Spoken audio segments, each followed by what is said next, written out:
Era invierno de 1892. El puerto dormía bajo una capa de lluvia fina que volvía brillantes las tejas y las fachadas antiguas, como si la ciudad se hubiera puesto a lustrar sus propias cicatrices. En las calles adoquinadas, el vapor de las calderas mezclaba olor a carbón con el perfume de las damas que se apresuraban a las galerías. En un taller angosto junto al muelle, la luz de una lámpara de aceite temblaba sobre un bastidor y sobre las manos manchadas de tinta y aguja de una costurera que conocía mejor las costuras de la vida que las de la moda. Lucía Morel sostenía una caja forrada de papel amarillo entre palmas curtidas. Dentro, un vestido color crema doblado con la precisión de quien mide el valor de un pedido por la exactitud de un dobladillo. El aroma a sarga y a cola recién aplicada le recordaba a la cocina de su infancia y al juramento silencioso de no desperdiciar puntada alguna. En el malecón, las mansiones de los comerciantes y el chalet del viudo más respetado proyectaban sombras largas y cerradas. Un mundo de candelabros y espejos moría a pasos de su taller. Un mundo que la veía como se ve una herramienta, útil y desechable. Lucía cruzó el umbral con la caja como si portara un pequeño tesoro, y al instante sintió la diferencia entre el barro y la alfombra. La puerta se cerró detrás de ella con un clic que sonó más alto que la conversación en el salón. Del otro lado, una señora de guantes blancos evaluó la tela con una mirada que no buscaba costura sino estatus. Los sirvientes, incluyendo una ama de llaves de ceño arduo llamada Marta, se movían como engranajes. Fue entonces cuando un hombre al fondo, con ojos gris acero y una sombra de barba, la observó no por el vestido sino por la manera en que sostenía la caja. Sus ojos, curiosos y calculadores, se cruzaron con los de Lucía, y en ese instante una conexión silenciosa se formó, como un hilo que se tiende sin que nadie lo note. ¿Quién no ha sentido a la vez vergüenza y una súbita posibilidad al ser observado por quien no tiene intención de perdonar la verdad? Porque en las historias de época la mirada lo dice casi todo, y la pregunta que queda en el aire es simple. Cuando se mide el valor de una vida por un apellido, ¿qué pesa más? ¿La dignidad o la necesidad? Esta es la pregunta que encenderá la trama y que nos hará seguir el hilo hasta descubrir si una costurera sin dote puede convertirse en algo más que una sombra en los salones de Wall. La entrega que debería haber sido breve se volvió tormenta. Se acusó una puntada mal hecha, aunque nadie la había visto trabajar. Se insinuó que la tela no era de la calidad anunciada, aunque la factura lo probaba. La señora de guantes habló en voz baja pero afilada. No toleramos deslices. Un mayordomo llamado Donato examinó el vestido con lentes y encontró un hilo fuera de sitio, lo que bastó para que risas contenidas y cuchicheros se desataran como una lluvia fría. Lucía intentó explicar. Cada palabra fue una aguja que buscaba hilo en la oscuridad, pero su voz tembló y la sala se llenó de silencios que la señalaban. Al salir, sintió el frío en la cara como si el invierno hubiera querido marcar su situación en la piel. Sus dedos olían a cola y al recuerdo de su madre que le había dicho que la habilidad era, a veces, la única moneda que poseían las mujeres sin fortuna.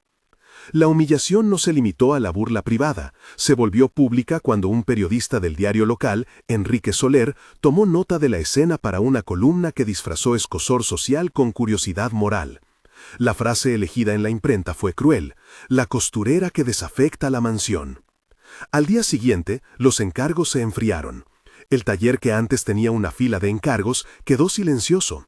Lucía recibió la noticia del cierre de la cuenta de crédito con la mercería que le suministraba las telas, y la carta de desalojo del cuartucho que compartía con su hermana menor, Ana. Esa noche, la lluvia parecía una condena que laceraba la vieja puerta.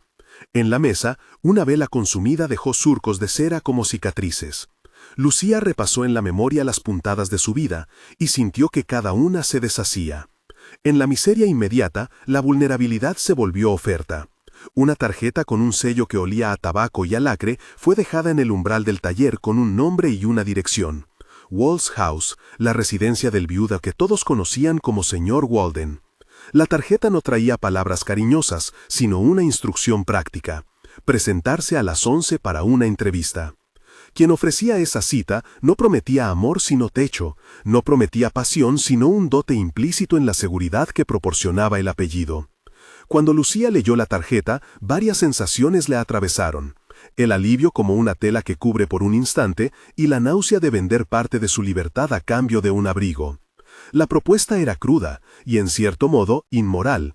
Casarse con un viudo sin fortuna propia, aparentar estabilidad social y ejercer un papel de esposa en la esfera pública que preservara la imagen del hogar.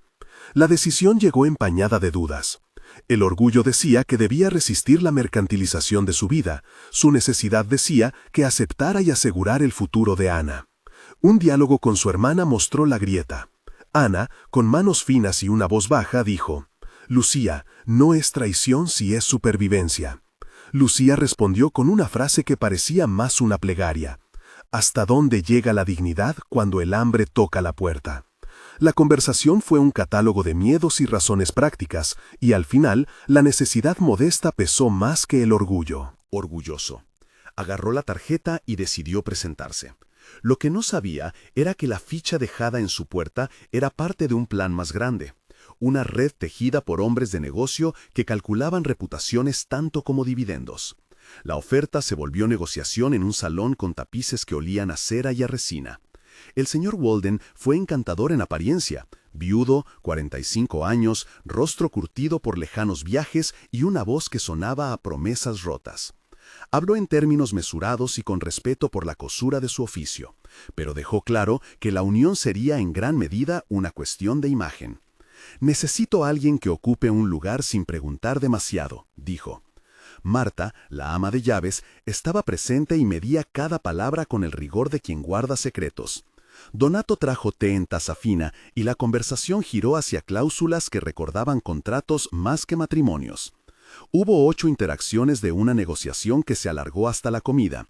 El señor Walden pidió discreción. Lucía pidió garantías de vivienda para Ana. El mayordomo intervino para explicar costumbres de la casa. Marta exigió reglas de la servidumbre. Lucía preguntó por la herencia. Walden esquivó la respuesta con una sonrisa. Finalmente, ofreció un acuerdo formal: matrimonio por semblanza social, un estipendio y la promesa de no intervenir en sus oficios. La ambivalencia marcó la firma de un papel que no era un dote de amor, sino un recibo de supervivencia. Al aceptar, Lucía se mudó a la mansión con un cofre pequeño donde guardó su caja de costura y un broche antiguo que perteneció a su madre. La llegada fue un aprendizaje constante, de silencios y normas. La sala principal era un mapa de miradas que la evaluaban.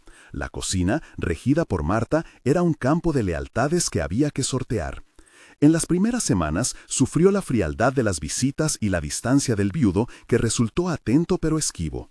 Hubo un evento en la casa, una velada para inversionistas, en la que la sociedad local se presentó con vestidos impecables y palabras medidas. Lucía, vestida con un traje prestado que no ocultaba sus manos callosas, fue introducida como la nueva señora Walden. En medio del rumor de copas y risas, alguien soltó un comentario sobre su origen, y la vieja herida se abrió otra vez. Ella respondió con calma, explicando un punto de costura con orgullo profesional, y ganó allí una pequeña victoria moral. El intelecto y la habilidad, aunque no siempre reconocidos, podían resistir la burla cuando se mostraban con dignidad. Aún así, la mansión no era un refugio seguro. Tras la fachada respetable del viudo, se escondía un entramado de intereses económicos que pronto se revelarían.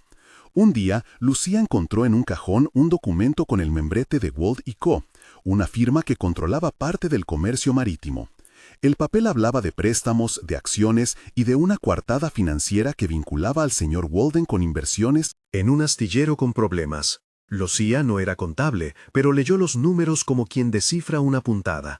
Allí había una falta de transparencia que podía tumbar reputaciones. Ella llevó el documento a la cocina y lo mostró a Marta, quien frunció el ceño. «Eso no es asunto para manos que no llevan sacos», dijo Marta. Pero en la madrugada, la inquietud creció como una llama entre paños secos. La investigación empezó como curiosidad y se convirtió en peligro. Lucía pidió a Donato que le mostrara archivos antiguos, y el mayordomo, sorprendido por su perspicacia, cedió alguna hoja que demostraba que la supuesta bancarrota era más una maniobra para apoderarse de menores accionistas. En términos técnicos, había transferencias en cartera sin registro fiscal apropiado y un testamento en borrador con lacre roto parcialmente que sugería la inclusión de un beneficiario oculto. Explicado con frialdad técnica, el procedimiento implicaba la manipulación de certificados de inversión y la colocación de coartadas legales para cubrir movimientos de capital. Esa descripción, clara y accesible, bastó para que Lucía supiera que si aquello salía a la luz, la caída sería estrepitosa. La traición no tardó.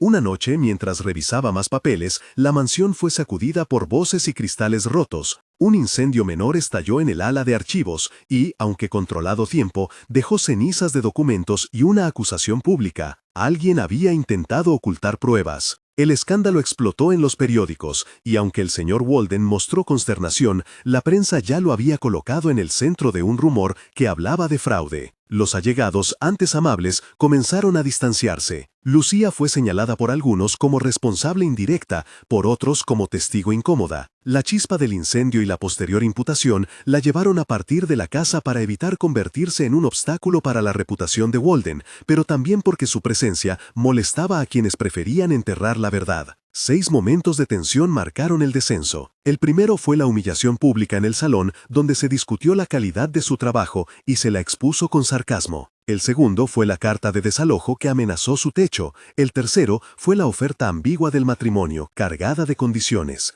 El cuarto fue la velada donde su habilidad ganó respeto y al mismo tiempo despertó envidias. El quinto fue el hallazgo de documentos que vinculaban a Walden con irregularidades. El sexto fue el incendio que transformó la sospecha en acusación. Cada uno de esos momentos tuvo su propia agonía y requirió decisiones que serían el hilo de una reconstrucción. Después de partir, Lucía no se rindió. Volvió al taller con la caja de sus herramientas y una energía nueva. No se permitiría ser arrastrada por meras apariencias. Se organizó para aprender las reglas del comercio que la habían traído hasta allí. Buscó aliados en lugares impensados. Entre ellos estaban Marta la ama de llaves, una mujer firme que conocía secretos de servidumbre, Donato el mayordomo, con acceso a archivos. Su temperamento para la discreción.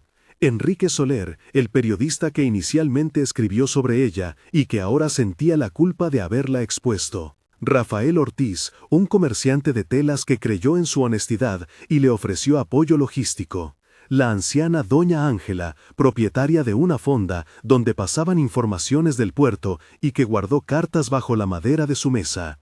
Y un inversor sorpresivo llamado Tomás Varela, cuyo interés por Wall y Cia parecía moverse entre negocios y un extraño sentido de justicia. Estos aliados ofrecieron tanto recursos como refugio y, sobre todo, credibilidad ante los ojos de la comunidad. El plan de Lucía fue tejido como una pieza de costura compleja. Primero, reconstruiría la cadena de pruebas, recopilaría documentos, testigos y contratos que mostraran las transferencias. Segundo, trabajaría con Enrique para publicar una serie de artículos que colocaran la verdad en la plaza pública con datos verificables. Tercero, haría alianzas con pequeños accionistas que se sintieran defraudados para crear una comisión que exigiera auditoría en la firma Wall y Cia. Cada paso fue descrito en términos procesos claros. La solicitud de auditoría requería recolección de facturas, cotejo de firmas, verificación de sellos y el uso de notarios para asegurar el lacre. En un párrafo técnico, Lucía aprendió a leer balances, a identificar pasivos ocultos por sobrevaloraciones de activos y a usar la contabilidad forense para seguir el rastro del dinero. Todo ello, explicado en lenguaje accesible, permitió que personas no expertas entendieran el mecanismo de la estafa. La reconstrucción también implicó la construcción de su propia red de reputación. Lucía impartió clases en un modesto ateneo sobre oficios de costura para mujeres jóvenes que no tenían acceso a aprendizaje formal, y así ganó apoyo popular. Se ocupó de pequeños encargos para mantener el taller y, cuando pudo, ayudó a Ana a instalar un pequeño puesto de costura en el mercado. Rafael proporcionó telas con condiciones de crédito y Doña Ángela fue depósito informal de correspondencia. Con cada gesto, la comunidad fue pasando de la duda a la simpatía. Hubo negociaciones delicadas con Tomás Varela, quien exigió garantías de imparcialidad antes de poner fondos para contratar peritos. En conversaciones largas y tensas, Lucía mantuvo su dignidad como bandera y la estrategia se sostuvo en la paciencia y en el detalle como una buena costura que no se ve pero que sostiene la prenda. El enfrentamiento público decisivo se preparó como una obra en la que cada testigo debía saber su papel. La reunión se celebró en el salón de la Cámara de Comercio, lleno de señores de traje, periodistas y accionistas. Lucía compareció con su broche de madre, un objeto simbólico que la anclaba a su origen y que ella usó como recordatorio de por qué actuaba. La presentación de pruebas fue cronometrada. Enrique leyó extractos de correspondencia. Donato entregó copias de facturas. Rafa explicó el origen de ciertas telas y cómo habían sido pagadas con cheques sin respaldo. Hubo un intercambio de palabras que duró más de lo previsto. En 8 a 10 réplicas, la conversación se tensó. Un abogado defensor de Walden trató de desacreditar testimonios alegando manipulación. Lucía respondió mostrando los sellos y lacres intactos. Tomás Varela presentó un balance paralelo. Marta declaró bajo juramento sobre movimientos nocturnos en la casa. Donato sostuvo la veracidad de los registros internos. La sala respiró ante la solidez de la evidencia. La técnica de tensión funcionó. Un silencio breve antes de la lectura de un documento clave hizo que el auditorio contuviera el aliento. En ese instante, Lucía habló y su voz, firme, recitó el procedimiento técnico que demostraba las transferencias ilegales en términos comprensibles. La reacción del antagonista, el señor Walden, fue un cambio visible en la expresión. Su fidalguía parecía resquebrajarse. En un momento de clímax, se leyó un testamento incompleto, con lacre roto, que mostraba la intención de desviar activos hacia una compañía pantalla con nombre semejante a Walt & Company. La sala se llenó de murmullos. El abogado defensor clamó fraude en la presentación de los papeles, pero la comisión ya tenía peritajes que certificaban la autenticidad. La tensión alcanzó su punto más alto cuando un documento que Lucía había recuperado de la biblioteca privada fue leído en voz alta. Una carta en la que una mano amiga describía maniobras para desviar pagos en lances marítimos. El público reaccionó con indignación. Algunos inversores exigieron auditoría inmediata. El consejo de Walt & Company se vio obligado a convocar una sesión extraordinaria.